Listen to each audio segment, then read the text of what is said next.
cooks, now that the summer is starting to heat up, it's time for some ice cream. And I've been working on some dairy-free recipes because I am allergic to milk. So today we're going to make my dairy-free peanut butter ice cream.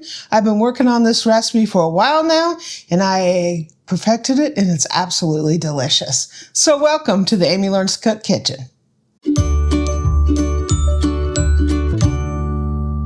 Okay, before you embark in making non-dairy allergies, just check with your peeps, right? And make sure that the ingredients that you're using are in fact dairy-free or, are good for your individual circumstance. We're using a blender here.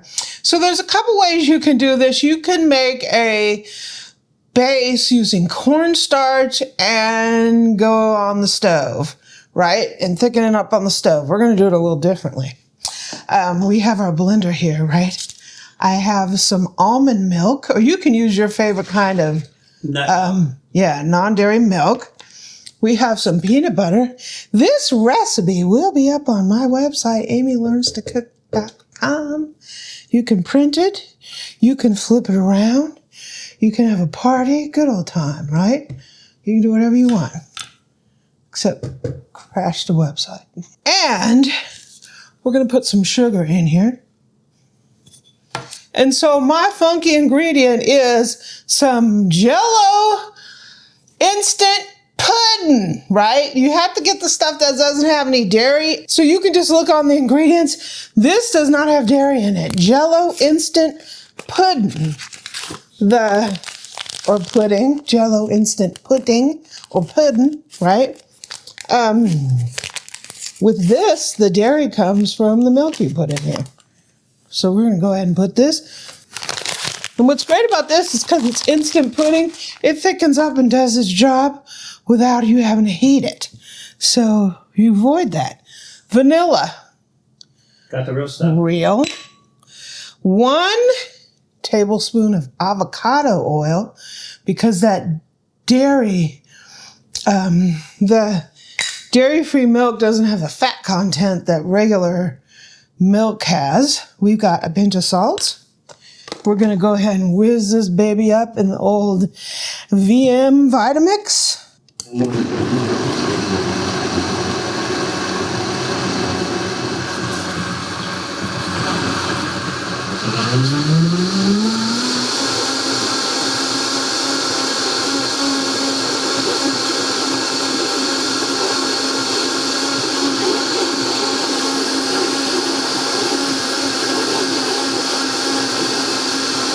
Hmm. 30 seconds or so. Okay, so we are going to go ahead and pour our base into this deli container. Smells good already. Mm-hmm. This is so creamy for it being non-dairy. Ooh, yeah.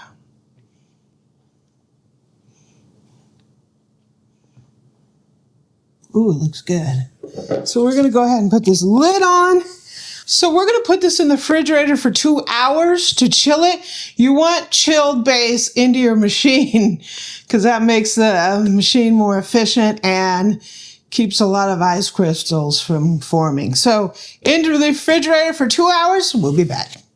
Okay, so we have our ice cream maker. This has been in the refrigerator. It's nice and chilled. So this is a compressor style ice cream maker. I will put links down in the description to the freezable type, this type, and a couple other models that are just as good as this one. This is a Cuisinart. What's great about this over the freezer type is the freezer type, it takes up space in your freezer. You really can only run one good batch in it. This has its own compressor, so you can use this all day long and make batch after batch, right? So here is our bowl, and it comes out like this, and it has a little paddle inside of here.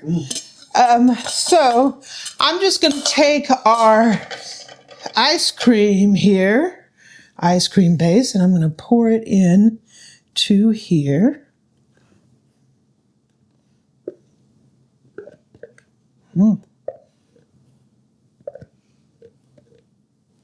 Make sure you don't overfill because as it freezes, it expands. Now this makes the perfect batch for this ice cream maker. For this one, yes. So we're going to go ahead and put this in here. We're going to put our lid on here. I'm doing this backwards. So I have the machine plugged in. We're going to go ahead and hit power.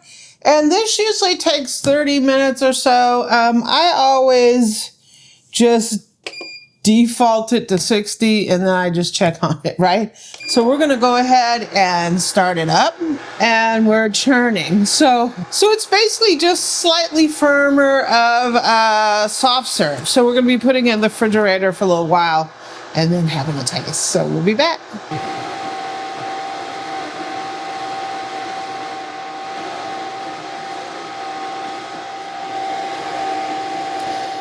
Okay, so it looks like we got some ice cream.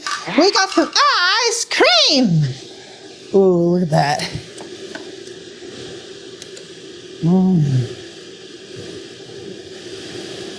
Look at that. Delicious. Yummy, yummy. Woo. Okay, so I'm just cleaning off the paddle here. Now. So good. You need to hire eBoo dishwasher services for that. And I'm going to go ahead and put it in one of these. What are these, pint size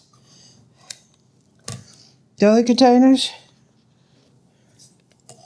I don't know what size these are. Whatever you want to use. I do have an ice cream container. I should be using that, but I'm not. I'm using a simple deli container.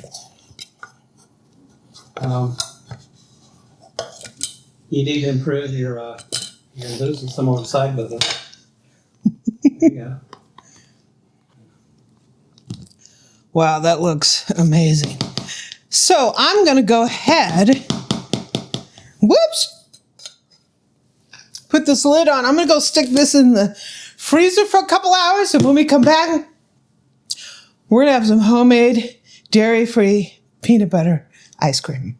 Okay, it's been in the freezer for about 2 hours. One of the things I can say about this ice cream is a lot of times you'll make this stuff and you put it in the freezer and it's hard as a rock. This is nice and creamy. Creamy, absolutely creamy. It's not icy at all. Woo! Non-dairy ice cream. And it is nice and creamy. It's not ice crystalled up. I don't know if it's the pudding mix that does that. Make sure when you do this, check all the ingredients because the pudding I have is non-dairy. So here we go.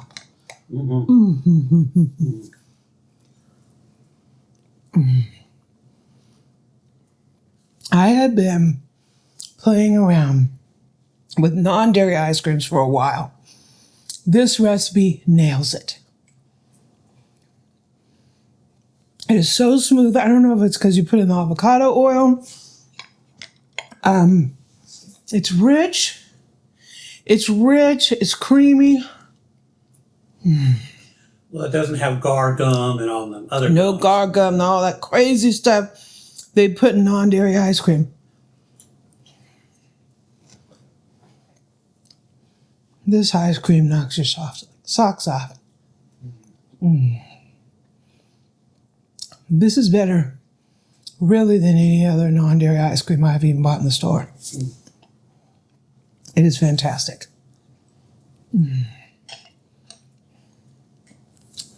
I'm on my way to enjoy my ice cream. Thanks for watching. Make this. You will absolutely love it.